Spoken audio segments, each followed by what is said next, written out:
কিন্তু তখনও তিনি মনে করলেন, আমার কাছে এখনো প্রাসাদ আছে, জমি জমা আছে, সোনারূপা আছে, আমি এখনো ধনী। কিন্তু আল্লাহর পরীক্ষা এখানেই শেষ নয়। পরের মাসে এক রহস্যজনক রোগ ছড়িয়ে পড়ল আব্দুল মালিকের ঘোড়া ও উটের খামারে। একের পর এক পশু মারা যেতে লাগল। চিকিৎসক এসে চেষ্টা করলেন, কিন্তু কোনো ঔষধ কাজ করল না। মাত্র 1 মাসে তার 500 উট ও 200 ঘোড়া মারা গেল। এবার আব্দুল মালিক সত্যিই ভয় পেতে শুরু করলেন। তিনি বুঝতে পারছিলেন যে কিছু একটা ভুল হচ্ছে, কিন্তু তার অহংকার তখনও তাকে সত্য স্বীকার করতে দিল না। তারপর এলো সবচেয়ে বড় ধাক্কা। তার যেসব ব্যবসায়িক অংশীদার ছিল, তারা সবাই হঠাৎ তার সাথে সম্পর্ক ছিন্ন করল। কেউ বলল তারা অন্য শহরে চলে যাচ্ছে, কেউ বলল তারা ব্যবসা বন্ধ করে দিচ্ছে। কিন্তু আসল কারণ ছিল, তারা দেখতে পাচ্ছিল আব্দুল মালিক দ্রুত দরিদ্র হয়ে যাচ্ছেন এবং তার সাথে যুক্ত থাকা তাদের জন্য লাভজনক নয়। যেসব মানুষ কিছুদিন আগে তার সামনে মাথা নত করত, তারাই এখন তাকে এড়িয়ে চলতে লাগল। যারা তার বন্ধু বলে দাবি করত, তারা এখন তার সালামের জবাব দিত না। আব্দুল মালিক বুঝতে পারলেন যে তার সম্পদ ছিল তার সম্পর্কের ভিত্তি, তার নিজের ব্যক্তিত্ব নয়। কয়েক মাসের মধ্যে আব্দুল মালিকের পরিস্থিতি সম্পূর্ণ বদলে গেল। তার সম্পদের বেশিরভাগ নষ্ট হয়ে গেল। ঋণদাতারা তার দরজায় এসে দাঁড়াতে লাগল। তিনি যাদের কাছ থেকে ধার নিয়ে ব্যবসা করতেন, তারা এখন তাদের টাকা ফেরত চাইছিল। আব্দুল মালিক ঋণ শোধ করার জন্য তার প্রাসাদের অনেক জিনিস বিক্রি করতে বাধ্য হলেন। একদিন একজন বড় ঋণদাতা এসে বললেন, আব্দুল মালিক, আপনি আমার 3000 স্বর্ণমুদ্রা পরিশোধ করেননি। হয় আপনি এই টাকা দিন, নয়তো আমি আদালতে যাব। আব্দুল মালিক অনুনয় করলেন, আমাকে একটু সময় দিন, আমি সব ফিরিয়ে দেব। কিন্তু ঋণদাতা রাজি হলেন না। আদালত রায় দিল যে আব্দুল মালিক তার প্রাসাদ বিক্রি করে ঋণ পরিশোধ করবেন। এই রায় শুনে আব্দুল মালিকের মাথায় যেন বজ্রপাত হলো। তার প্রাসাদ, যেটা ছিল তার গর্ব, তার পরিচয়, সেটা তিনি হারাতে যাচ্ছেন। প্রাসাদ নিলামে তোলা হলো।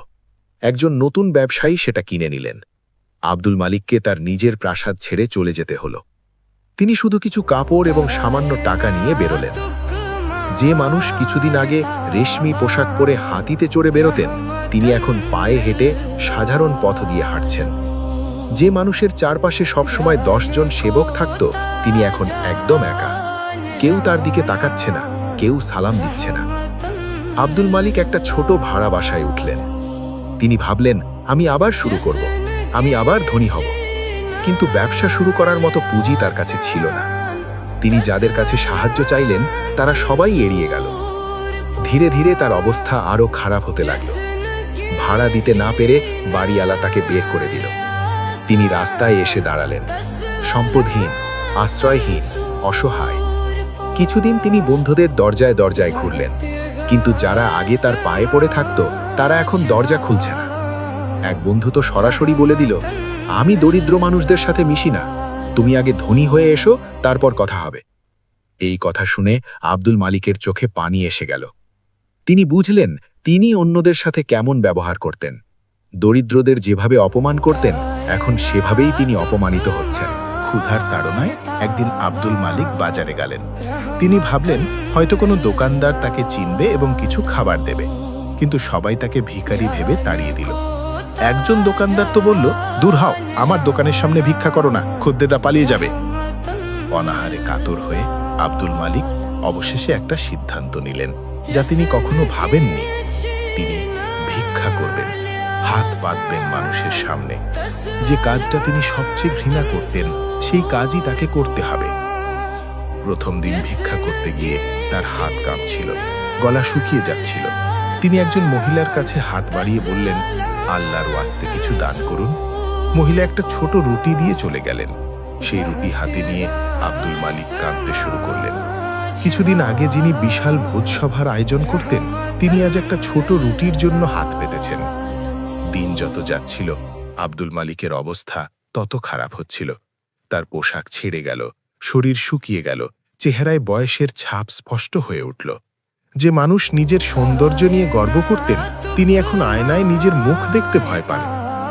একদিন বিকেলে আব্দুল মালিক মসজিদের সামনে বসে ভিক্ষা করছিলেন। হঠাৎ তার মনে পড়ল, এটা সেই একই জায়গা যেখানে কিছু মাস আগে ইব্রাহিম বসতেন, যাকে তিনি অপমান করেছিলেন। ঠেলে সরিয়ে দিয়েছিলেন। আজ তিনি নিজে সেই একই জায়গায় একই কাজ করছেন। তার মনে পড়ল ইব্রাহিমের সেই কথা, আল্লাহ যাকে চান পরীক্ষা করেন, কখনো সম্পদ দিয়ে, কখনো দারিদ্র্য দিয়ে। আজ তিনি বুঝলেন কথাটার অর্থ। তিনি সম্পদের পরীক্ষায় ফেল করেছিলেন, অহংকারী হয়েছিলেন, কৃতজ্ঞ থাকেননি। সেদিন সন্ধ্যায় আব্দুল মালিক মসজিদে ঢুকলেন। বহুদিন পর মসজিদের শান্তি তাকে স্পর্শ করল। তিনি অজু করে 2 রাকাত নামাজ পড়লেন। নামাজের পর সেজদায় গিয়ে কাঁদতে লাগলেন। কান্নায় তার বুক ভারী হয়ে উঠল।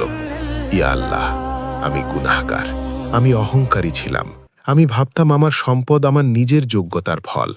আমি ভুলে গিয়েছিলাম যে সব কিছু তোমার দেওয়া। আমি দরিদ্রদের অপমান করেছি, তাদের তুচ্ছ জ্ঞান করেছি। আজ তুমি আমাকে দেখিয়ে দিয়েছ যে সম্পদ কত ক্ষণস্থায়ী। ইয়া আল্লাহ, আমাকে ক্ষমা করো। সেজদা থেকে মাথা তুলে তিনি দেখলেন পাশে একজন বৃদ্ধ বসে আছেন। সেই বৃদ্ধ হাসি মুখে তার দিকে তাকিয়ে আছেন। আব্দুল মালিক ভালো করে তাকিয়ে দেখলেন, এ তো ইব্রাহিম, সেই ভিক্ষুক যাকে তিনি অপমান করেছিলেন। আব্দুল মালিক লজ্জায় মাথা নিচু করলেন।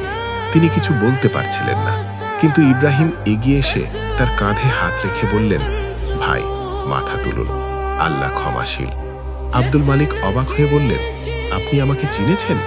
আমি আপনার সাথে যে ব্যবহার করেছি তারপরও আপনি আমাকে ভাই বলছেন? ইব্রাহিম হাসলেন, হ্যাঁ, আমি আপনাকে চিনেছি, কিন্তু আমি আপনার উপর রাগ করিনি।